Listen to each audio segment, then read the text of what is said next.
Um sismo, chamado ainda terremoto ou terremoto quando de grande magnitude, é o resultado de uma súbita liberação de energia na crosta do planeta Terra, geralmente por conta do choque entre placas tectônicas, o que cria ondas sísmicas. A sismicidade ou atividade sísmica de uma área refere-se à frequência, tipo e tamanho dos terremotos registrados ao longo de um período de tempo na região. Os terremotos são medidos através de observações de sismógrafos. A escala de magnitude de momento é a forma mais comum para medir a magnitude de tremores de terra mais fortes relatados por todo o globo. Os terremotos abaixo da magnitude 5, menores e mais numerosos, que são relatados por observatórios sismológicos nacionais, são medidos principalmente na escala de magnitude local, também referida como a escala de Richter. Estas duas escalas são numericamente semelhantes.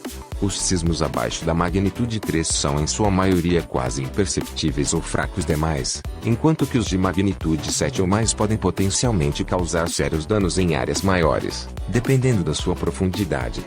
Os maiores terremotos já registrados têm sido de magnitude ligeiramente superior a 9, apesar de não haver um limite para a intensidade de sismos. O mais recente grande terremoto que atingiu a magnitude 9 foi o sismo e tsunami de Tohoku de 2011, o maior terremoto que atingiu o Japão desde que os registros começaram a serem feitos. A intensidade da agitação é medida pela escala de Mercalli. Quanto mais raso for o terremoto em relação à superfície terrestre, maiores serão os danos causados.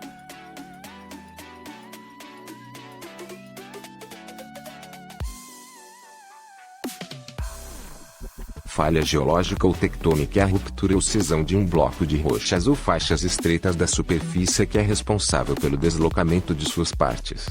O acúmulo de energia e eventual liberação desta em zonas de falhas tectônicas é um dos fatores responsáveis pela ocorrência dos terremotos.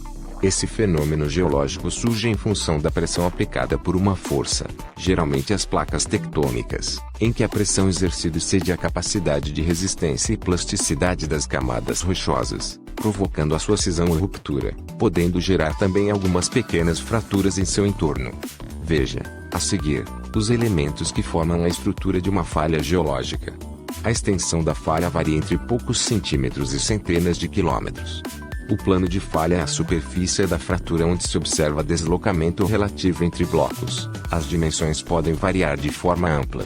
No caso das falhas não verticais, o bloco situado acima do plano de falha é chamado de capa ou teto, enquanto o que fica abaixo é chamado de muro ou lapa. As falhas têm ângulos de inclinação diversos. Em função desta diversidade, são classificadas como falhas normais, falhas inversas, falhas de desligamento. Além das classificações segundo a inclinação, ainda existem as que podem ser segundo o movimento relativo e movimento aparente. Falhas normais ou de gravidade são aquelas produzidas pela distensão, e portanto por forças de extensão entre os blocos, causada devido à expansão da crosta terrestre.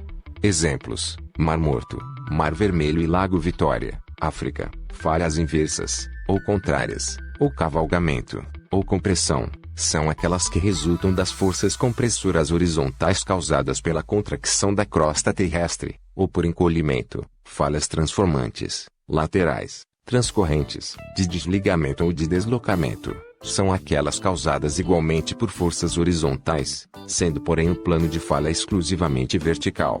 Exemplos: falha de Santo André. Em toda a superfície do planeta Terra existem áreas continentais em que duas placas contíguas da crosta deslizam uma sobre a outra. A falha de Santo André, no estado da Califórnia, nos Estados Unidos, é um exemplo de falha transcorrente ou falha lateral.